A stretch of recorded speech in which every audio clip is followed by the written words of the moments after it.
जितने भी तू कर ले सितम हंस हंस के सहेंगे हम। जितने भी तू कर ले सितम हंस हंस के सहेंगे हम।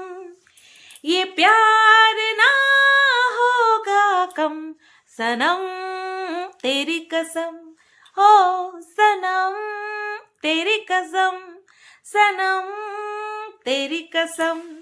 হ্যালো বন্ধুরা, কেমন আছো সবাই? আশা করছি তোমরা সবাই ভালো আছো আর আমিও ভালো আছি। এই যে এত সুন্দর মিষ্টি একটা গান করলাম, সেটা হচ্ছে আমার সকল সাপোর্টার ভিউয়ার্সদের আর হচ্ছে সাপোর্টিভ ভিউয়ার্সদের, যারা কিনা আমাকে সব রকম পরিস্থিতিতে আপস অ্যান্ড ডাউনস, আমার সঠিক ডিসিশনে, আমার ভুল ডিসিশনে সব রকমভাবে আমার পাশে থাকে, আমাকে সাপোর্ট করে, তাদের উদ্দেশ্যে এবং আমাকে ধরে আমার 5 বোনের উদ্দেশ্যে, ঠিক আছে? সবাইকে, যারা কিনা তোমরা যারা ভিউয়ার্স আছো, যারা কিনা শুধুমাত্র আমাকে কমেন্ট বক্সে পাও, কমেন্ট বক্সে তোমরা তোমাদের মতামত জানাতে পারো, তারা তো তোমরা ডাইরেক্ট বলো সুতপা ইগনোর ইগনোর ইগনোর। হ্যাঁ, আমি তো ইগনোরই করি। আমি যদি ইগনোর না করতাম তাহলে তো আমি যদি ইগনোর না করতে পারতাম তাহলে তো দিনে 3-4টে ভিডিও নামতো সবাইকে উত্তর দিয়ে দিয়ে, তাই না? তা আমি তো এগুলো ইগনোরই করছি। আর তোমরা কমেন্ট বক্সের মাধ্যমে, আর আমার 5 বোনরা সুতপা ইগনোর কর, একদম পাত্তা দিবি না চালচুলোহীন কন্ট্রোভার্সি ক্রিয়েটারকে। মানে কন্ট্রোভার্সির জগতে চালচুলোহীন, বুঝতে পেরেছো? মানে আমি না এরকম না ফেললে ওরা অভুক্ত থাকে, তো সেই কারণে বলছে জাস্ট ইগনোর কর। আমি তো ইগনোর করছি। তো যাই হোক, এরকম সাপোর্টিভ সিস্টেম যদি কারো থাকে তাহলে তো ক্যাবাত। যাই হোক, আজকে অনেক দিন পরে আবার আমার মারুকে নিয়ে কথা বলতে চলে এসেছি, টপিক হিসেবে ওকে নিয়ে চলে এসেছি। তো চলো শুরু করি। 3-3টে ভিডিও মারু দিয়ে ফেলেছে, আর সেই 3-3টে ভিডিওকে নিয়ে একবারে আমি বলতে এসেছি, যাতে করে মানে double engine triple engine fit করে নিয়েছি, যাতে করে নেক্সট টপিকটা একেবারে পটাশ করে ক্যাচ করতে পারি, যাতে ওই জমা হিসেব মিটিয়ে দিয়ে নতুন টপিক ধরতে পারি। বুঝতে পেরেছো তো? হ্যাঁ, তোমরা বুঝতে পেরেছো। তা এইবার মারুর 2 দিন আগের, মানে গতকালকে ভিডিও দেয়নি মারু, তার থেকে 3 দিন আগে চলে যাও, 3 দিনের ভিডিও, যেখানে কিনা মারু তার থাম্বনেলে লিখেছিল এত সুখ কপালে সইবে কি। আচ্ছা, এই যে ডাউট, ওর এই যে ডাউট, সেই ডাউটটা কিসের জন্য? ডাউট ওর কিসের জন্য? মানে ওর শারীরিক কন্ডিশন সেই কারণের জন্য, নাকি যার সঙ্গে রয়েছে তার উপরে ওর ভরসা নেই সেই কারণের জন্য? বলো তো তোমরা, নাকি নিজের নসিবের উপরে? হ্যাঁ, তো এই প্রশ্নগুলো আমার মাথায় ঘুরছিল। এইবার তোমাদেরকে বলি যে অনেকেই ভাবছে মারুর এই যে কথা, যে এক তো ডাক্তার দেখাতে গেছিল, তারপরে সেখান থেকে এসে আবার স্বাস্থ্যসম্মত খাওয়া কিছুক্ষণের জন্য বহাল রেখেছিল, ফলাদি সেই সময়ে একবার এতগুলো ফল এনে কি বলেছিল, এ তো আমি যা ইনকাম করেছি তার 4 ভাগের 1 ভাগ দিয়ে ফল এনেছি। আবার সেরকম থলে ভর্তি করে ফল নিয়ে আসলো, আর মারুর এরকম টাইটেল থাম্বনেল। সেটা দেখে অনেকেই ভাবছে যে মারু প্রেগনেন্ট, হয়তো, ঠিক আছে, মারু হয়তো প্রেগনেন্ট। এইবার দেখো, বিয়ে হয়েছে, একসাথে রয়েছে স্বামী স্ত্রী, তো খুব স্বাভাবিক যে বাচ্চা আসতেই পারে, প্রেগনেন্ট হতেই পারে, কনসিভ করতেই পারে, এটাতে কোনো মানে কি বলবো, কোনো অস্বাভাবিক কিছু না। তো হলে তো অবশ্যই খুব ভালো। তবে আমার মতে কি, যাদের এখনো নিজের একটা স্থায়ী ঠিকানা হয়নি, তারপরে এই ইউটিউবের ভরসায় সন্তান নেবে, আমার মনে হয় এই বিষয়টাতে ওরা যদি প্ল্যানিং করে থাকে তাহলে এটা ওদের একটা কাঁচা ডিসিশন হবে, একটা দুর্বল ডিসিশন হবে, ঠিক আছে? কারণ ইউটিউবে ভিউজের আপস অ্যান্ড ডাউন চলতে থাকে, সংসার খরচ, তারপরে ভাড়া ঠাড়া দেওয়া, এই সমস্ত সব কিছুই কিন্তু মারুর ইউটিউবের ইনকামের উপরে নির্ভরশীল।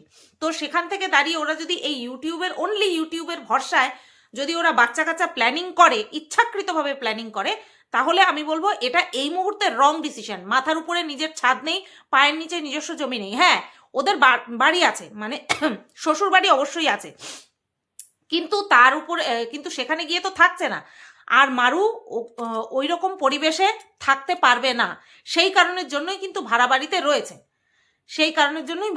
রয়েছে, তো এইরকম পরিস্থিতিতে মারুর প্রেগনেন্ট হওয়াটা খুব একটা কি মানে কি বলবো, ওর জন্য সুবিধাজনক হবে?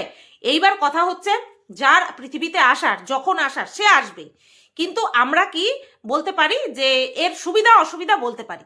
মারুর কি সুবিধা হতো, মারু একাই দুজনের সংসার সামলাতে গিয়ে হিমশিম খেয়ে যায়, শরীর অসুস্থ থাকে, সেখানে যদি একটা বাচ্চা ও ক্যারি করে তাহলে ওকে কিন্তু দেখাশোনা করার জন্য একজনকে থাকতেই হবে।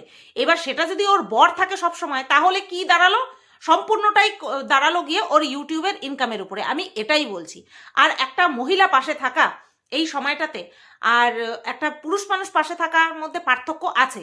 এবার তোমরা বলবে কেউ কি একা থাকে না, যারা কিনা কর্মসূত্রে বাইরে থাকে, বা ধরো কারোর কেউ নেই, তখন কি হয় না? হ্যাঁ হয়, অবশ্যই হয়। কিন্তু সেক্ষেত্রে ওরকম ভাড়া বাড়িতে, সত্যি বলছি, নিজের একটা এখনকার দিনে মানুষ যা কনসার্ন নিজেদের ফিউচার প্ল্যানিং নিয়ে, তো সেখানে দাঁড়িয়ে ওই আগেকার পরিস্থিতির সঙ্গে এখনকার পরিস্থিতি কিন্তু গুলিয়ে ফেললে হবে না। আগেকার দিনে বাবা মারা বাচ্চাদেরকে স্কুলে পাঠিয়ে দিত, চলে যেত। এখনকার দিনে কি তাই হয়?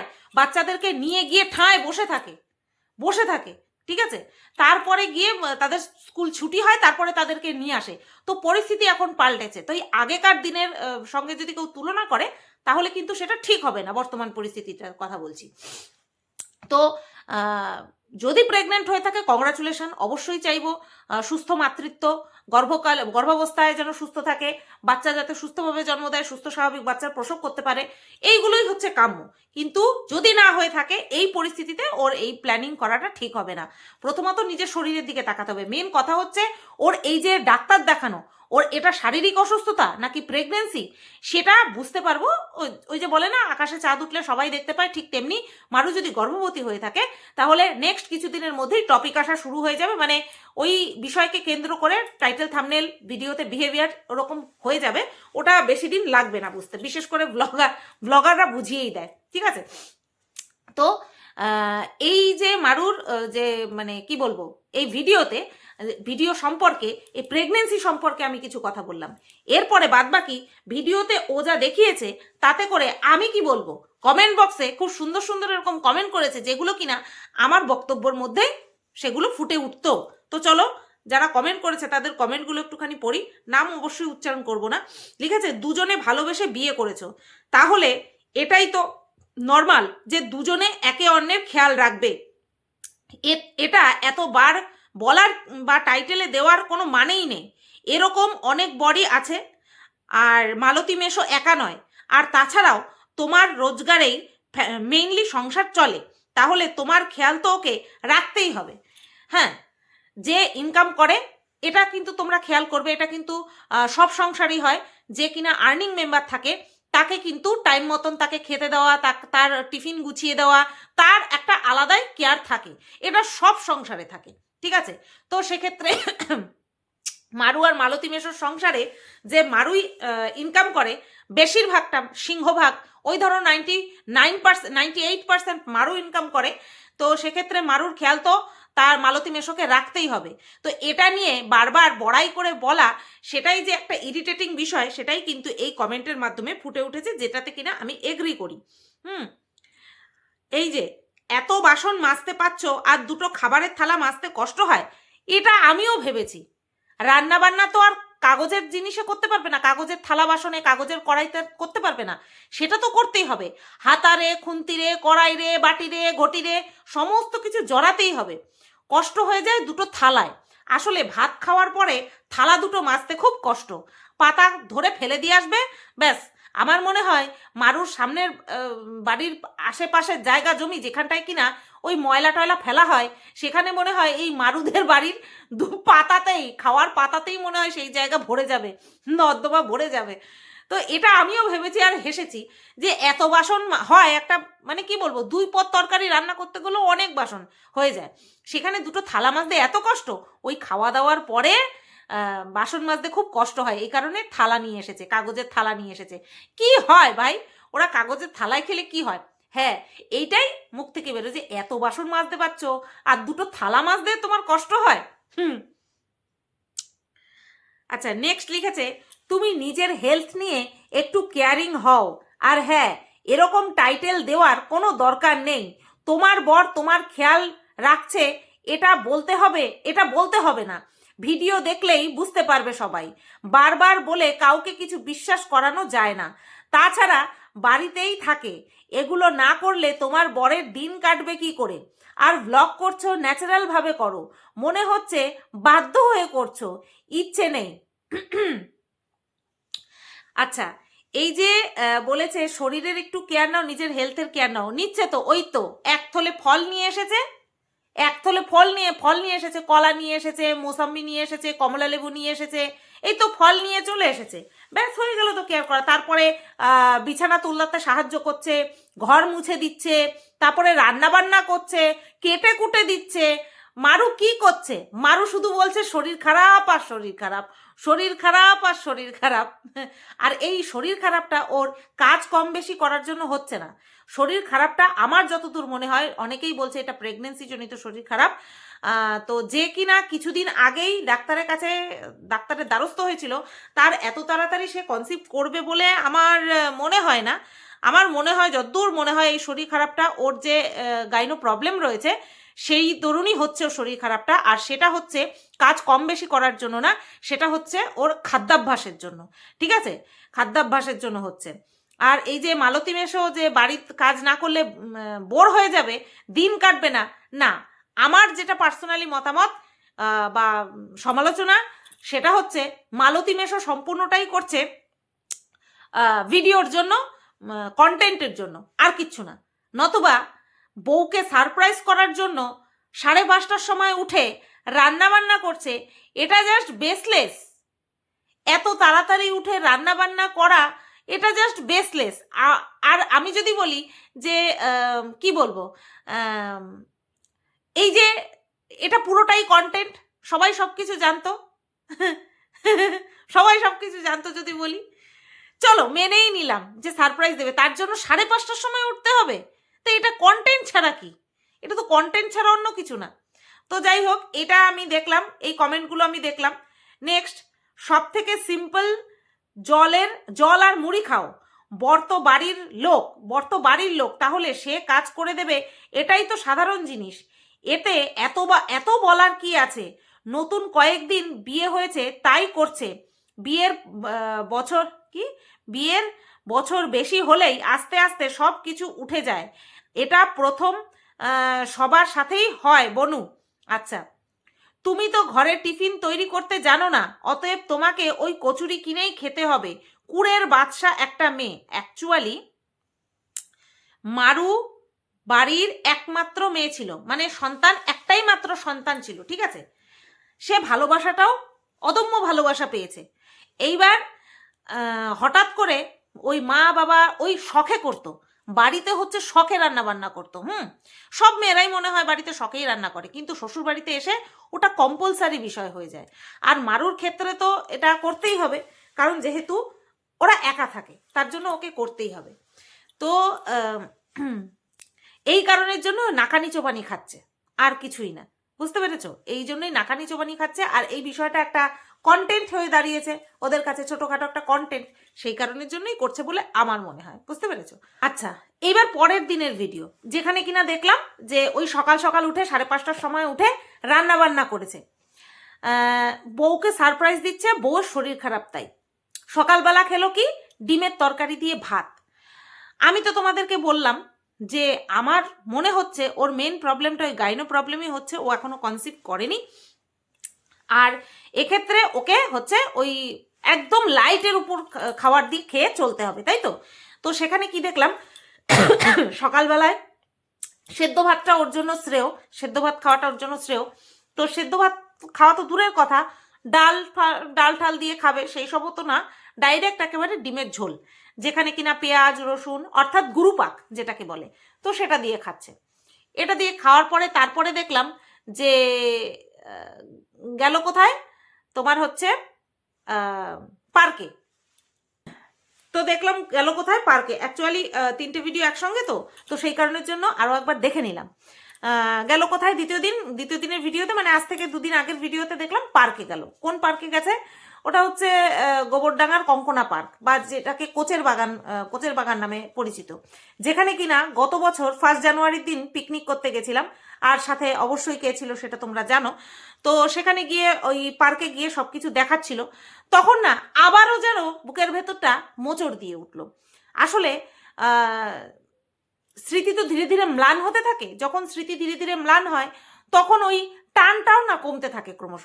কিন্তু যখনই আবার ওই স্মৃতি ম্লান হতে হতে হঠাৎ করে এমন কিছু জায়গা আমরা দেখতে পাই যেখানে কিনা প্রচুর স্মৃতি বিজড়িত রয়েছে, তখনই কিন্তু ওই ম্লান স্মৃতিটা আবার একেবারে পুরো মানে ওটাকে কি বলে চাকচিক্যভাবে চলে আসে। ম্লান হওয়া স্মৃতি একদম চকচক করতে থাকে। তো সেরকমই হয়েছিল দেখে বলছে এই জায়গাটায় পিকনিক হচ্ছিল, পিকনিক করেছিলাম, 1 জানুয়ারির দিন আসার ইচ্ছে ছিল, 1 জানুয়ারির দিন আসলে পরে দেখতে পেতাম প্রচুর পিকনিক হয়, গান বাজনা হয়। আজকে তো পুরো ফাঁকা ফাঁকা, যেখানে আমরা বসে রিলস করেছিলাম সেখানটায় গেছিল, সব কিছু যেন তাজা স্মৃতি হয়ে আসছিল।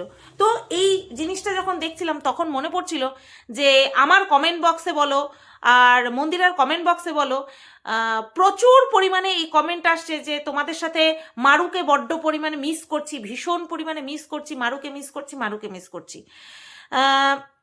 যে বা যারা এই কথাগুলো বলে আমি বুঝে পাই না তারা কি হিসাবে বলে, কারণ তাদের ইমোশনের আমি কদর করি অবশ্যই, কিন্তু তারা আমাদের দিকটা কি বোঝে না। দেখো, আমি এখনো মন্দিরাকে এখনো মানুষে বলে চলে যে তোমাকে নিয়ে কম কিছু বলেনি, তাকে নিয়ে তুমি যেতে পারছো, তার সঙ্গে তুমি যেতে পারছো, তাকে তুমি ডাকতে পারছো দিদি, আর এই ক্ষেত্রে কেন মারুকে কেন করতে পারছো না। আমাদের ক্ষেত্রে যেটা হয়েছিল সেটা কিন্তু পরিষ্কার ছিল, সর্বসমক্ষে হয়েছে।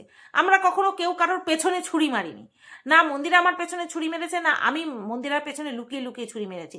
যা হয়েছে অন ক্যামেরা সোশ্যাল মিডিয়াতে সর্বসমক্ষে হয়েছে, ঠিক আছে। আমাদেরটা হয়েছে কি, ওই অ্যাকশনের রিয়াকশন হয়েছে, অ্যাকশনের রিয়াকশন হয়েছে, ঠিক আছে, যেখানে কিনা আমরা কেউ কাউকে ছেড়ে কথা বলিনি। ও যদি আমাকে নিয়ে 2টো ভিডিও বানিয়েছে, আমি 2টো ভিডিও বানিয়েছি, আমি যদি ওর পার্সোনাল কিছু রিভিল করেছি সেক্ষেত্রে আমার বিরুদ্ধে ওরা কেস কামারি পর্যন্ত চলে গেছে। সবটাই কিন্তু অ্যাকশনের রিয়াকশন হয়েছে, যেটা কিনা আমরা পরবর্তীতে পুরোপুরিটাই মিটিয়ে নিয়েছি, একে অপরের সাথে মিটিয়ে নিয়েছি। মারুর ক্ষেত্রে কি হয়েছে, মারুকে কেউ আমরা কোনো হার্ট করেছি, কেউ কোনো ওর ক্ষতি করেছি, কেউ ওকে চিমটি কেটেছি, কেউ ছুরিকাঘাত করেছি, কিচ্ছু করিনি। ও দিনের পর দিন ছুরিকাঘাত করেছে, ও দিনের পর দিন আমাদের ইমোশনের মিস ইউজ করেছে, প্লাস কোনো সময় মন থেকে অনুতপ্তও হয়নি, কোনোদিনও মন থেকে অনুতপ্ত হয়নি। সেখানটায় আমি অন্তত মেনে নিতে পারি না। আর মন্দিরার বিষয়টা মন্দিরা বলতে পারবে, আমার দিক থেকে আমি আর কোনোদিনও মেনে নিতে পারবো না। খারাপ কি লাগে না? অবশ্যই খারাপ লাগে।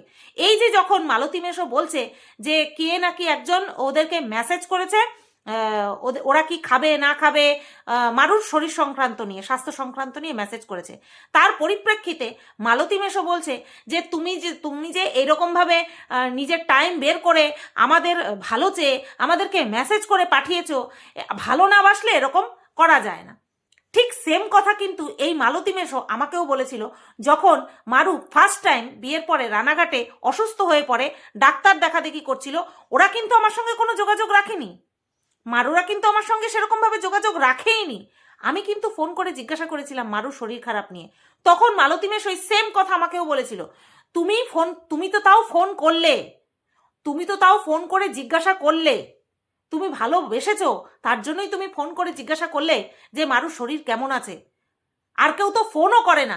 এক্ষেত্রে ডাইরেক্ট ইনডাইরেক্ট ভাবে সব দিক থেকে মন্দিরার কথা আমাকে বলেছে, ঠিক আছে, যে মন্দিরা ফোন করে জিজ্ঞাসা করেনি, কোনো খোঁজ খবর নেয়নি। তো এদের ভেকধারী, এদের ভেক আমাদের কাছে বোঝা হয়ে গেছে যে এরা ভেক ধারণ করে চলে। সেই কারণে আমি অন্তত এদের কোনো রকম কোনো কথায়, কোনো মিষ্টি বিজড়িত কথায় আমার আর মন গলে না। হ্যাঁ, কষ্ট হয় যে ইমোশন ব্যয় করেছিলাম, আর সেই ইমোশনের একেবারে ধাজিয়া উড়িয়ে দিয়েছে, ধাজিয়া উড়িয়ে দিয়েছে। সুতরাং এই যে বা যারা বলো যে ওকে মিস করছি, আমাদের মাঝখানে ওকে মিস করতে হবে না, কারণ আমরা মিস করি না, আমরা ভালোবাসতাম, এখনো পর্যন্ত ক্ষতি চাই না। কন্ট্রোভার্সিয়াল টপিক পাই তাই কন্টেন্ট বানাই, আর এই কন্টেন্ট বানানোর পেছনে ওর কোনো ক্ষতি কোনোভাবেই চাই না, কোনোভাবে ওর ক্ষতি হোক সেটা কোনো দিন চাই না। এই যে যখন কোচের বাগানটা দেখিয়েছে না, বুকের ভেতরটা মোচড় দিয়ে উঠেছে যে সত্যিই তো একসময় গিয়েছিলাম, একসাথে গিয়েছিলাম।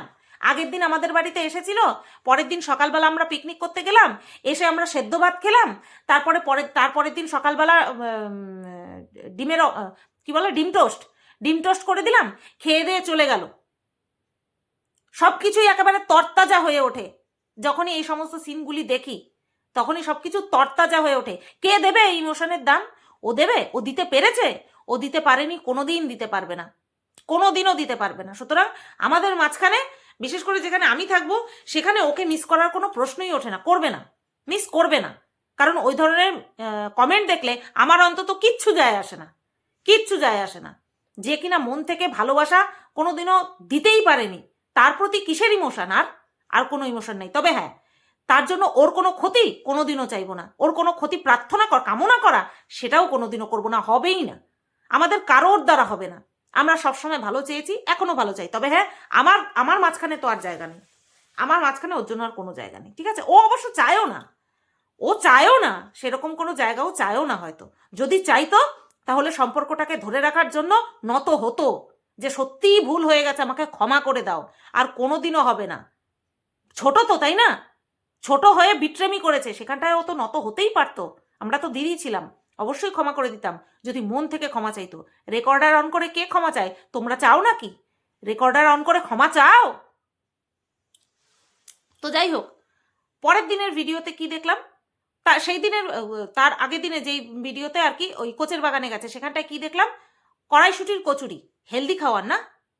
এটা হেলদি খাওয়ার? আমি বললাম না 2 দিনের বৈরাগী, ওই তো মানুষে বলেছে জলমুড়ি খাও, ব্রেড বাটার খাও, নিয়ে এসেছে। দেখা যাক কয়দিন চলে, কয়দিন চলে সেটা দেখা যাক, ঠিক আছে? তারপরের দিনের ভিডিওতে কি দেখলাম? রাত্রেবেলা ওই তো চিকেন কষা আর ফ্রাইড রাইস, তেলে চুবানো চিকেন আর ফ্রাইড রাইস।